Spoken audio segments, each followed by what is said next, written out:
Hello 10th class, how are you? I hope you all are good. So dear students, we will start with today's thought, that is every single task is easy, just get the sound from inside. इसका मतलब है students कि हर एक काम आसान है, केवल अंदर से आवाज़ आनी चाहिए। अंदर से का मतलब यहाँ रूम के अंदर से नहीं, दिल से, मतलब कि दिल से आवाज़ आनी चाहिए। तो students, as you know, this is 6th and last part of lesson 4 of geography for class 10th। इससे पहले इस लेसन के 5 वीडियो हो चुके हैं। आप मेरे चैनल पर 10th क्लास ज्योग्राफी की प्लेलिस्ट में जाकर इन्हें देख सकते हो। डिस्क्रिप्शन बॉक्स में भी लिंक दिया जाएगा, आप चाहे तो वहाँ से भी देख सकते हो। Let's start our new topic, impact of globalisation on agriculture. मतलब वैश्वीकरण का कृषि पर क्या प्रभाव है। तो स्टूडेंट्स, मैं थोड़ा ग्लोबलाइजेशन को डिफाइन कर दूं। What is globalisation? Globalisation means वैश्वीकरण, कि विश्व के सभी देशों के साथ जुड़ना किसी भी चीज़ से। फॉर एग्जांपल, हमारे भारत में जो भी फसल हो रही है उनको हम विदेशों में भेज रहे हैं, विदेशों में जो हो रहा है वो हमारे भारत में आ रहा है। तो ये क्या है कि हम दूसरी कंट्रीज से क्या हो रहे हैं, कनेक्ट हो रहे हैं, जुड़ रहे हैं। इसी को हम ग्लोबलाइजेशन कहते हैं। तो यहाँ कृषि की बात हो रही है, तो कृषि का क्या इम्पैक्ट है ग्लोबलाइजेशन पर, तो वो देखना है यहाँ। Globalisation is not a new phenomenon. तो ग्लोबलाइजेशन जो है, वैश्वीकरण, कोई नई घटना नहीं है।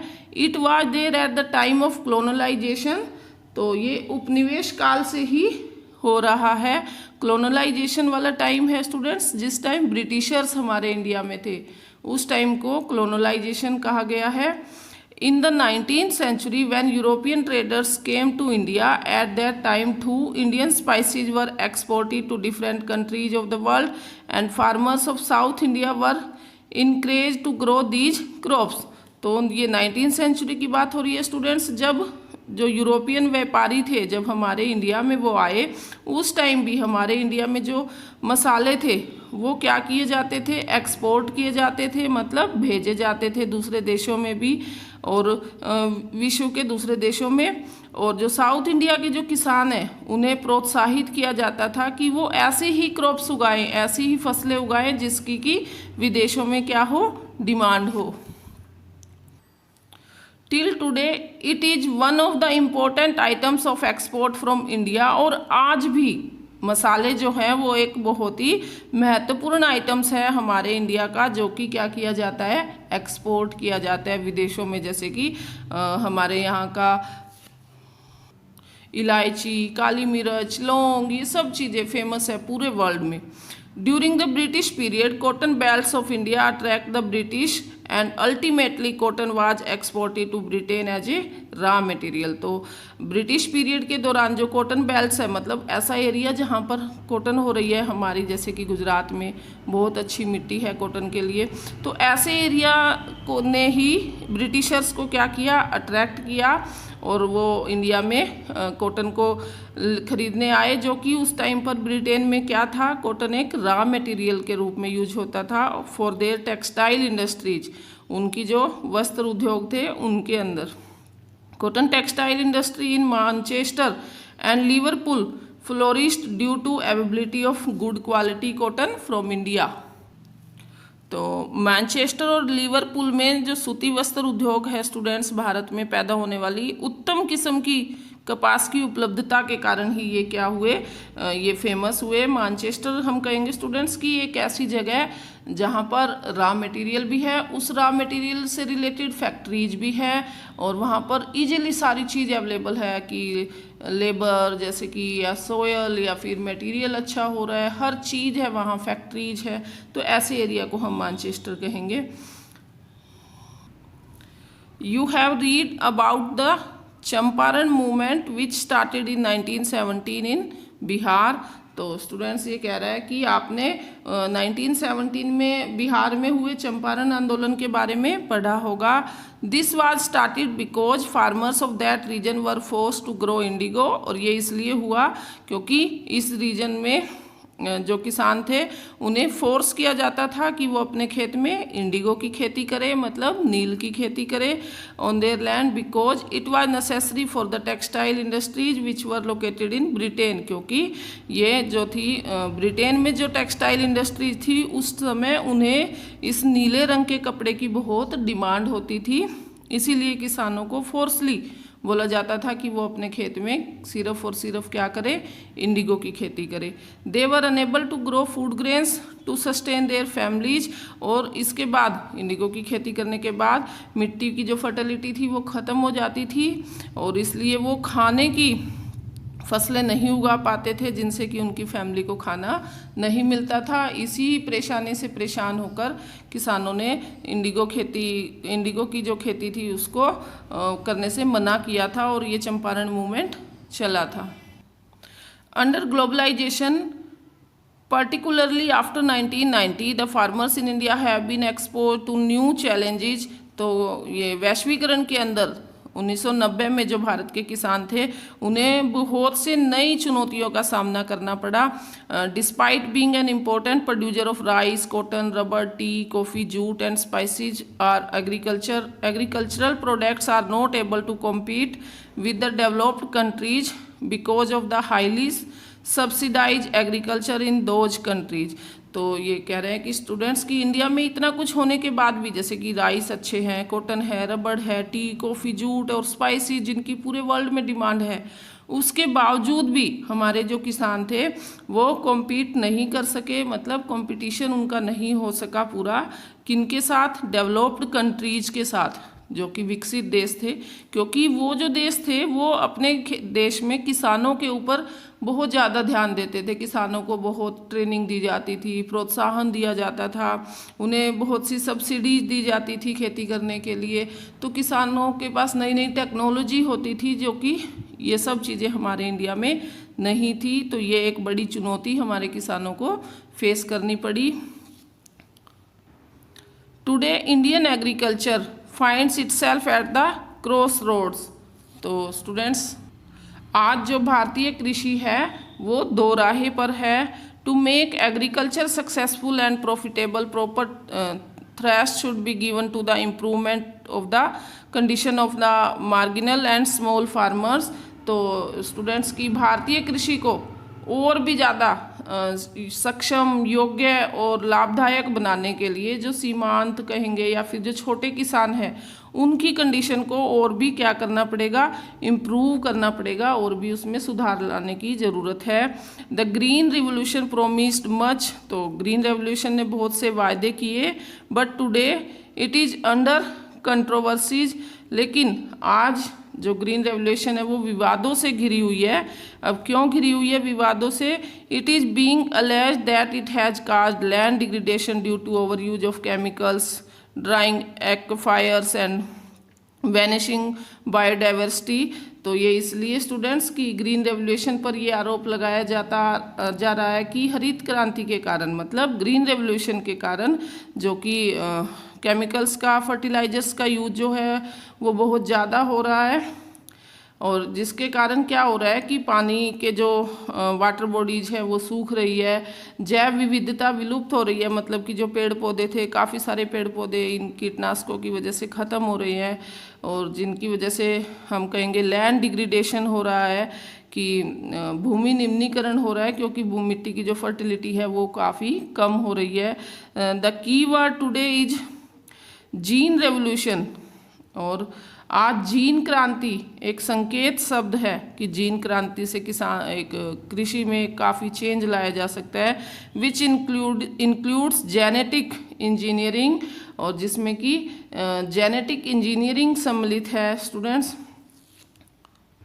तो यहाँ जीन रेवोल्यूशन मतलब कि जो बीज है उसको और भी ज़्यादा बेस्ट क्वालिटी का बीज बनाना, इसे कहेंगे हम जीन रेवोल्यूशन। तो ये अभी चल रहा है सिस्टम, और अगर ये आता है तो मे बी हर क्रॉप का जो कहेंगे कि बेस्ट क्वालिटी आएगी। फॉर एग्जांपल कि जैसे कि हम किसी भी वेजिटेबल को कोई भी कलर दे पाते हैं, ये जीन रेवोल्यूशन के कारण ही है। या फिर कहेंगे कि किसी भी मौसम में कोई भी सब्जी हमें मिल रही है, वो जीन रेवोल्यूशन के कारण है। तो ये इसमें इसी को बताया गया है। तो जो जीन रेवोल्यूशन है स्टूडेंट्स, वो टोटली क्या है, बीजों की एक अच्छी किस्म, एक अच्छी क्वालिटी तैयार करना। नेक्स्ट करते हैं। In fact organic farming is much in vogue today because it is practised without factory made chemicals such as fertilisers and pesticides. तो स्टूडेंट्स यहाँ कह रहे हैं कि वास्तव में जो अब ऑर्गेनिक फार्मिंग की जाती है, ऑर्गेनिक फार्मिंग मतलब जैविक खेती, वो बहुत ही अधिक प्रचलन है, अधिक फैली हुई है, क्योंकि उसमें क्या होता है स्टूडेंट्स की जो फैक्ट्री में बनते हैं केमिकल्स और फर्टिलाइजर्स, उनका यूज नहीं होता उसमें। इवन उसमें घर में बनाई हुई खाद कहेंगे हम, जैसे कि केचुए की खाद आपने सुना होगा, उसका यूज होता है। या फिर जैसे कि मुझे गार्डनिंग का बहुत ज़्यादा शौक़ है, तो मैं मेरे प्लांट्स में जो मिट्टी या खाद डालने के लिए मैं जो घर के वेजिटेबल्स पील्स होते हैं मेरे घर में, मैं उन्हें एक मटके में स्टोर करती हूँ और टाइम के साथ साथ वो बिल्कुल डिकम्पोज होकर एक नई मिट्टी के रूप में मिलते हैं मुझे, जो मैं उन पौधों में डालती हूँ। तो ये है एक ऑर्गेनिक फार्मिंग, इसे ही कहते हैं, जिसमें किसी भी टाइप का कोई भी केमिकल्स या फर्टिलाइजर्स यूज नहीं होता। और hints it does not affect environment in A negative manners, और इसका हमारे पर्यावरण पर भी कोई भी नेगेटिव इफेक्ट नहीं होता। इसीलिए ऑर्गेनिक फार्मिंग को बेस्ट बताया है, क्योंकि और बेस्ट ये ऐसे भी है कि इसमें कोई भी केमिकल्स या फर्टिलाइजर्स ना होने की वजह से जो सब्जी आती है वो बड़ी ही टेस्टी और न्यूट्रिएंट्स से भरपूर होती है। तो इसीलिए अब आज के टाइम इसकी डिमांड ज़्यादा हो रही है। A few economist think that Indian farmers have a black future. तो कुछ जो हमारे अर्थशास्त्री है उनका मानना है कि भारतीय किसानों का जो फ्यूचर है वो अंधकार में है। If they continue growing food grains on the holdings that grow smaller and smaller as the population rises. अगर वो क्या कर रहे हैं, लगातार सिर्फ फूड ग्रेन्स ही उगा रहे हैं, अपने खेतों में सिर्फ अनाज ही उगा रहे हैं, जैसे कि गेहूं को ही उगा रहे हैं हर बार, और वो भी क्या हो रहा है कि जनसंख्या बढ़ रही है और डिमांड बढ़ रही है, बट जो एग्रीकल्चरल लैंड है वो कम हो रही है, और उस ऊपर से एक ही टाइप की फसल उगाने से जो मिट्टी की फर्टिलिटी भी कम हो रही है, जिससे कि नेक्स्ट फसल की जो क्वांटिटी है वो कम आती है। तो India's rural population is about 600 million which depends upon 250 million. तो भारत की जो ग्रामीण पॉपुलेशन है वो कितनी है, 600 मिलियन है, लगभग 60 करोड़, और जो कि डिपेंड है किस पर, 250 मिलियन हेक्टेयर लैंड पर, यानी कि 25 करोड़ हेक्टेयर भूमि पर वो डिपेंड है। An average of less than half A hectare पर पर्सन। तो स्टूडेंट्स इसका मतलब है कि हर एक व्यक्ति के हिस्से में सिर्फ आधा हेक्टेयर ही आता है। तो ये बहुत ही मुश्किल हो जाएगा कि अगर इसी तरीके से पॉपुलेशन बढ़ती रहेगी और इस आधे हेक्टेयर में होने वाली जो फसल है उससे कैसे कोई व्यक्ति अपनी फैमिली को या अपने देश को बचा पाएगा, पूरा अनाज दे पाएगा। Indian farmers should diversify their cropping pattern from cereals to high value crops. तो स्टूडेंट्स, भारतीय किसानों को सस्यावर्तन करना चाहिए, मतलब जो उनका क्रॉपिंग पैटर्न है उसमें चेंज लाना चाहिए, और खाद्यान्नों के स्थान पर कुछ कीमती फसलें भी उगानी चाहिए। This will increase incomes and reduce environmental degradation. इससे क्या होगा, उनकी इनकम भी इंक्रीज होगी, और जो हमारा पर्यावरणीय जो डिग्रेडेशन हो रहा है सिमुल्टेनियसली हो रहा है, वो भी क्या होगा, कम होगा। Because fruits, medicinal herbs, flowers, vegetables, biodiesel crops like jatropha and jojoba need much less irrigation than rice और शुगर कैन। तो क्योंकि जो फल है या मेडिसिनल जो हर्ब्स हैं, फूल, सब्जियां या बायोडीजल क्रॉप्स हैं, जैसे कि जेट्रोपा और जोजोबा एक टाइप की फसल है स्टूडेंट्स, जो ऑयल फसल हम कहेंगे जिन्हें, इन्हें बहुत ही कम इरिगेशन की ज़रूरत होती है, बहुत ही कम पानी की ज़रूरत होती है कंपैरिजन टू राइस और sugar cane. India diverse climate can be harms to grow a wide range of high value crops. तो भारत में जो कहेंगे कि जो डाइवर्स क्लाइमेट है, मतलब कि जलवायु विविधता है, उसमें विभिन्न प्रकार की कीमती फसलें उगाकर उसे उपयोग किया जा सकता है। जैसे कि क्लाइमेट कहीं पर कैसी है, कहीं पर कैसी है, तो हम भी जो है हमारी क्रॉप्स को चेंज कर करके भी काफ़ी फ़ायदा हम वहाँ उस क्लाइमेट से ले सकते हैं। तो आई होप स्टूडेंट्स आपको ये लेसन यहाँ तक समझ आ गया होगा। हमारा लेसन कंप्लीट हो गया है। आपने यहाँ इस लेसन से रिलेटेड हर इम्पोर्टेंट पॉइंट्स अच्छे से लर्न कर लेने हैं, because this is easy and very important lesson. और हम मिलते हैं हमारी नेक्स्ट वीडियो में। Thanks for watching.